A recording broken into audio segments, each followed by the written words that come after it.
êtes au bon endroit, le journal du soir sur la 3.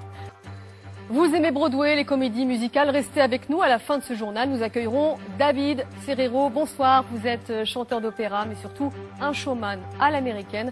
Vous passez du chant à l'humour, votre éventail est très large, on verra cela tout à l'heure. Avec plaisir. Vous aussi, à votre manière, vous rendez hommage à la musique avec un grand M, David Serrero. C'est un one-man show à l'américaine que vous nous offrez au Petit Théâtre du Gymnase à Paris. Prenez un peu d'opéra, un peu de comédie musicale, ajoutez Elvis, un peu d'humour et ça donne ça.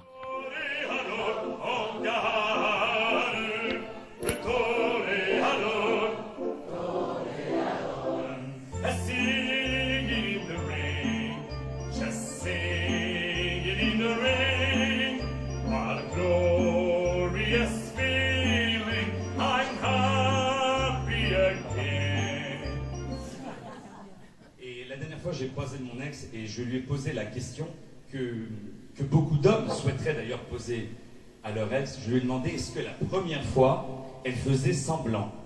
Et elle m'a dit je t'assure David, je dormais vraiment. Alors vous avez une formation classique de chanteur d'opéra, vous êtes baryton et vous mélangez les styles. Pourquoi ce besoin ? Parce qu'en fait, j'ai mis dans ce spectacle un peu toutes mes origines musicales. Vous savez, avant d'être passionné par la musique, je suis passionné par les gens.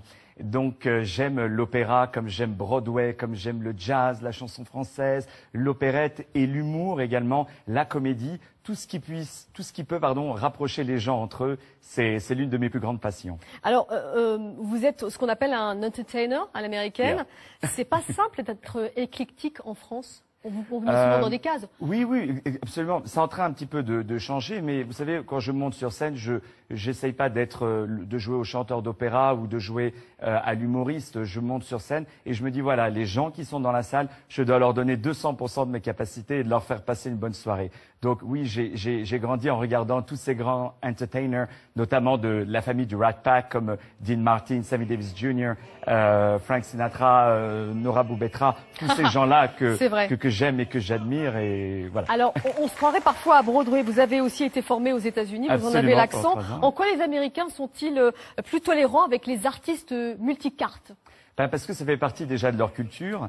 On voit déjà dans les grands films de la MGM, on voit les acteurs en train de chanter, en train de danser, en train de faire des claquettes. Et même d'ailleurs dans la formation, on leur dit vous devez chanter, vous devez jouer, vous devez faire de la danse, vous devez jouer la comédie, vous devez être un entertainer. C'est en fait une formation un peu à 360 degrés. Plus globale qu'en France. Ouais. Alors un mot quand même sur la situation au Proche-Orient. Vous avez de la famille en Israël, vous êtes engagé pour la paix, vous soutenez notamment l'hôpital Hadassah de Jérusalem qui soigne aussi bien les Palestiniens que les Israéliens. 80% d'enfants soignés sont des enfants palestiniens. Alors, il faut privilégier le dialogue dans cette situation. Je veux dire, moi, il faut privilégier la paix. Vous savez, moi, la paix, je la fais avec les gens qu'il y a autour de moi. Ce qui m'inquiète le plus et ce qui me dérange le plus dans ce conflit, c'est que celui-ci s'importe en France. Vous voyez, qu'on mélange un peu, juifs et israéliens, comme si les juifs de France avaient un contrôle quelconque sur la politique faite en Israël.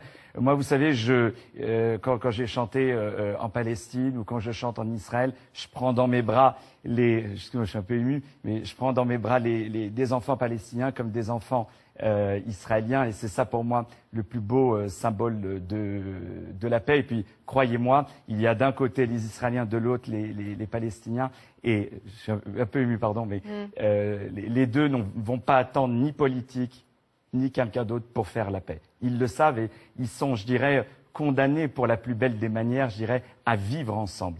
Et ils ont cette histoire si belle, si commune que on ne peut pas, voyez, mélanger religion et politique. Voyez. En tout cas, pardon, j'en fais. Mais oui, continuez. Non, je veux dire que je vous aime. Ben, c'est gentil, c'est gentil. Vous êtes merveilleuse, Nora Boubettra. Merci beaucoup, David Serrero. Quand même, il faut que je donne vos dates. Oui. Merci donc d'avoir partagé votre univers avec nous. Vous êtes jusqu'au 1er octobre. Où ? Au Théâtre du Gymnase, du mardi au samedi à 19h30. Voilà. Et l'intégralité des sommes récoltées est reversée à une association qui s'appelle Pour le bien-être de la famille Boubettra. Non, de David Serrero, en fait. Merci beaucoup, David Serrero, d'avoir participé au Soir 3. Ainsi donc s'achève le Soir 3 week-end pour ceux qui peuvent. Rendez-vous demain à minuit 20. Merci de votre attention. Je vous aime. Découvrez l'info minute par minute sur l'application et le site France TV Info.